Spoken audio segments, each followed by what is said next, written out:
Madrid, Espanha. Este é Miguel Gutiérrez. O Fantástico localizou na Europa o homem acusado de ser o principal responsável pelo esquema que manipulou o resultado financeiro do Grupo Americanas. Um dia depois, ele foi preso. Na contabilidade comandada pelo ex-executivo, a soma de 2 mais 2 podia dar bem mais do que 4. E a Polícia Federal diz que ele fez isso por mais de uma década. Nesta troca de mensagens obtida pela investigação, Flávia Carneiro, então responsável pela controladoria do grupo e que depois se tornaria delatora, avisa a Carlos Padilha, o diretor operacional na época, sobre um erro nas contas do lucro líquido. É outubro de 2018. O lucro líquido ficou com 60,9 ao invés de 61,4 do seu arquivo. Tinha diferença de imposto de renda no seu cálculo. Podemos seguir assim. Mas em vez de autorizar e agradecer a correção, Carlos diz na resposta que é para manter o número incorreto e explica o motivo. Coloca 61,4 para não irritar o Miguel. Milhares de clientes, milhões em vendas, todos os dias, nas lojas e na internet. Dona de uma marca reconhecida pelos brasileiros, a Americanas é uma das maiores e mais antigas varejistas do país. Tem um mundo de pelúcias. Como é uma empresa de capital aberto que tem ações negociadas na Bolsa de Valores, segue regras que a obrigam a tornar públicos periodicamente os balanços financeiros, a situação do caixa. No início do ano passado, a Americanas anunciou que a dívida com os credores estava em quase 43 bilhões de reais e que o rombo nas contas foi provocado pelas operações contábeis inventadas pela antiga diretoria, que somaram 25 bilhões, uma das maiores fraudes da história das corporações brasileiras. A quarta vara empresarial do Tribunal de Justiça do Rio de Janeiro aceitou o pedido de recuperação judicial da Americanas. A Polícia Federal passou a investigar as fraudes com apoio do Ministério Público Federal e descobriu como era a hierarquia envolvida na maquiagem dos números. No topo, Miguel Gutiérrez, que ocupou o principal cargo do grupo, era o CEO da empresa, seguido por 3 ex-executivos: Ana Cristina Ramos Saicali, considerada braço direito dele, José Timóteo e Márcio Cruz. Abaixo, outros 11 diretores e a antiga responsável pela controladoria, Flávia Carneiro. Ela e o ex-diretor financeiro da empresa, Marcelo da Silva Nunes, fizeram delação premiada no fim do ano passado. Os dois contaram como a antiga diretoria agia para esconder os números reais e inflar os resultados divulgados ao mercado. Os delatores apresentaram como provas conversas, planilhas e parte da contabilidade fraudulenta. Você ainda vai ver que, segundo a investigação, os ex-executivos tiveram ganhos milionários com as fraudes. A Americanas colaborou com a investigação e também cedeu material que, segundo a polícia, comprova as operações clandestinas. Esta troca de mensagem indica que os ex-diretores falavam abertamente entre eles sobre as irregularidades.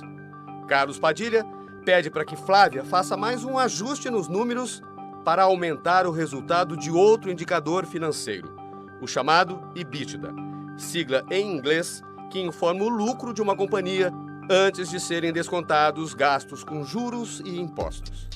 Você enviou o resultado onde faltam 340 mil para o 9,1% de EBITDA virar 9,2%.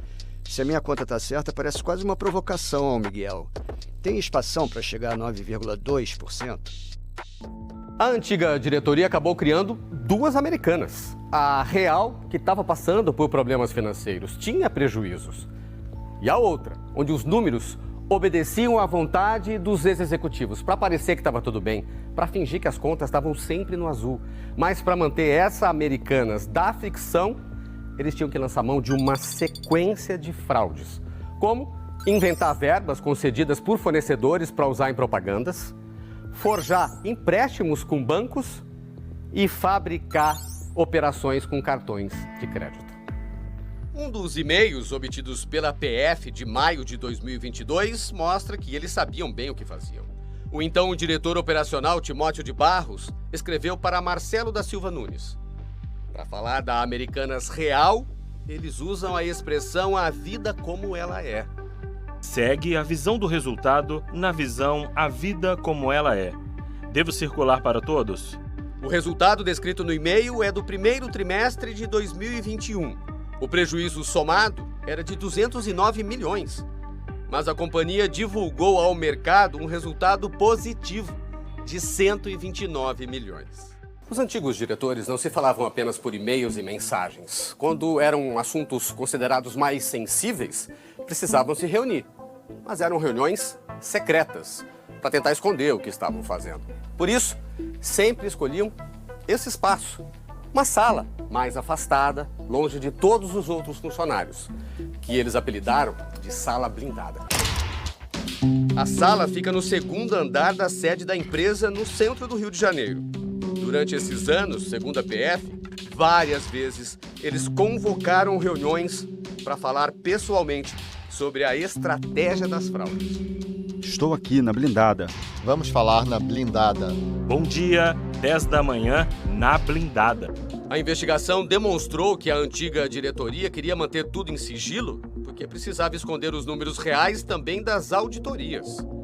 As contas da Americanas são auditadas e os técnicos que checam os resultados financeiros têm acesso a toda a contabilidade e também aos contratos e negociações com bancos que participam das operações da varejista. Então, como nada foi descoberto? Era uma fraude sistêmica que envolvia o comando central da companhia, a diretoria praticamente como um todo, parte do segundo escalão e parte, inclusive, do terceiro escalão da companhia.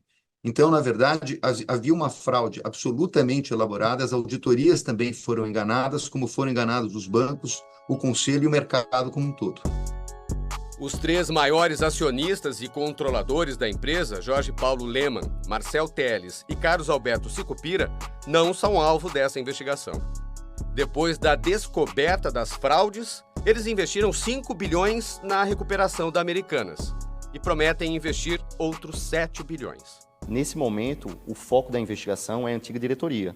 Nada impede que posteriormente sejam abertas novas linhas investigativas e seja apurado qualquer ilícito perpetrado por outras pessoas também. Esta semana, a Polícia Federal cumpriu 15 mandados de busca e apreensão na casa de ex-diretores da empresa. A Justiça determinou ainda a prisão preventiva dos principais nomes que faziam parte da antiga diretoria. Miguel Gutierrez, que tem cidadania espanhola e vive em Madrid, e Ana Saicali, que há 2 semanas foi para Lisboa. Essas imagens das câmeras do Aeroporto Internacional do Rio de Janeiro mostram que ela viajou no dia 15. Eles chegaram a ser incluídos na lista de foragidos da Interpol. A repórter Ana Beatriz Farias tentou uma entrevista com Miguel Gutierrez em Madrid na quinta-feira.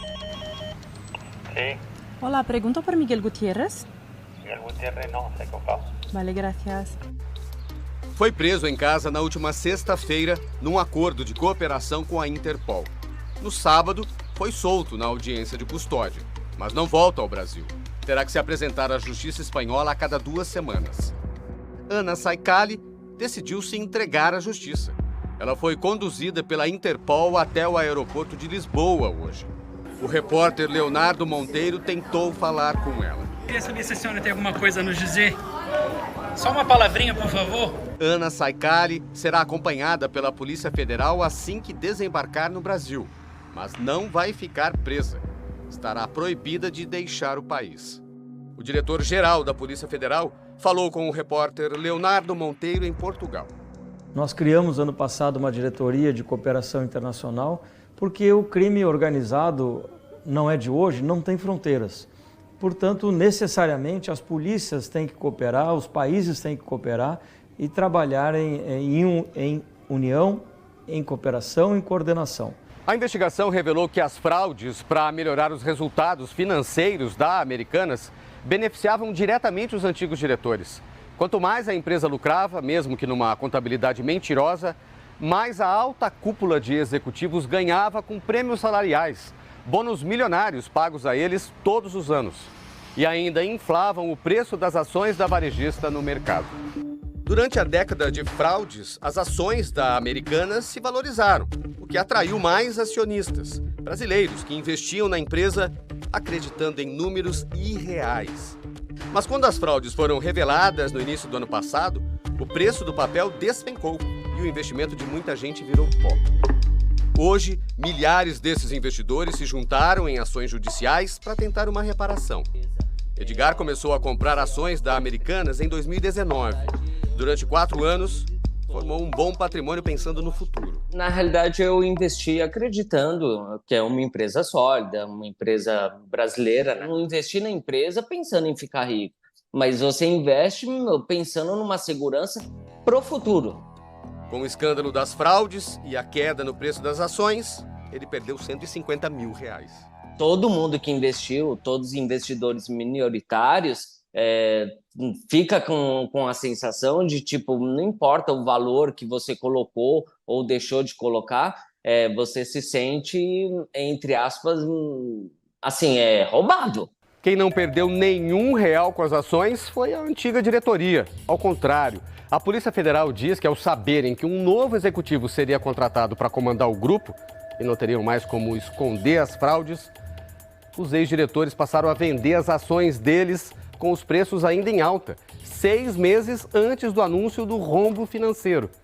O valor que eles ganharam impressiona. Miguel Gutierrez se desfez das ações e embolsou R$171 milhões. Ana Saicali, mais de 59 milhões. José Timóteo, mais de 20 milhões. A Polícia Federal descobriu no computador corporativo que Gutierrez usava um sofisticado e minucioso planejamento feito pelo ex-executivo para esconder dinheiro e patrimônio. São esquemas escritos à mão para a criação de empresas em paraísos fiscais, remessas de dinheiro ao exterior e transferência de imóveis para o nome de Laranjas. A PF pediu o bloqueio de bens dos ex-diretores no valor de R$500 bilhão, inclusive o que for encontrado no exterior. Nosso objetivo é repatriar todo o valor que foi desviado de milhões de brasileiros e que seja feita a reparação do dano causado. A descoberta das fraudes, que levou a Americanas a mergulhar numa crise, provocou também a demissão de 3.500 funcionários, segundo a empresa. Hoje, a nova diretoria do grupo diz que a Americanas está superando todos os problemas. Americanas, ela passou um 2023 extremamente difícil, né? E ela chegou até aqui basicamente pela confiança dos seus mais de 50 milhões de clientes que visitam nossas lojas, nosso site todos os meses. Eu acho que a melhor resposta que a gente pode dar para os nossos acionistas é garantir que esse ativo aqui hoje trabalha com gente 100% pensando no futuro e no negócio. De todos os 35 mil empregos que estão aqui dentro hoje e que estão suando a camisa e fazendo essa companhia voltar a ser a gigante do varejo que ela sempre foi. Os executivos que faziam parte da antiga diretoria vão ser indiciados e vão responder pelos crimes de manipulação de mercado, uso de informação privilegiada na venda das ações, o que é chamado de insider trading, e também por associação criminosa. Se forem condenados, as penas máximas somadas podem chegar a 26 anos. Em fevereiro de 2018, eles tinham sido avisados de que o esquema não ia durar muito. Um dos gerentes que recebiam ordens da antiga diretoria e acabou sendo demitido escreveu: Eu vou dar 1 ano para resolver o que está pendente de problema. Não saí da pobreza para virar bandido. Não cheguei até aqui para ser complacente com gente incompetente e mesquinha. Eu não estou brincando. Acabou.